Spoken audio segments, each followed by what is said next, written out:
Hi guys, in this video, I'll show you how to delete files in Google Drive on PC.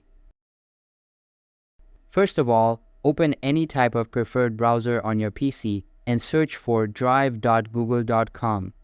After that, sign into your account and you will be redirected to the home page where all of your uploaded data will be present. Now, navigate to the target file that you would like to delete. Once you find it, click on the three dots above it and a menu will open up. Inside this menu, click on the Move to Trash feature and the file will be deleted.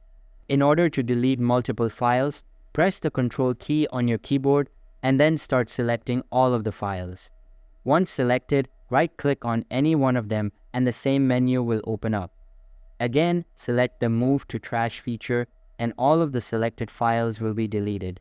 In order to delete them permanently, navigate to the Trash section from the left side menu and all of the recently deleted files will be displayed. Here, again, right-click on the file and then select Delete to delete it permanently. Again, you can select multiple files by pressing the Ctrl key and delete them all together.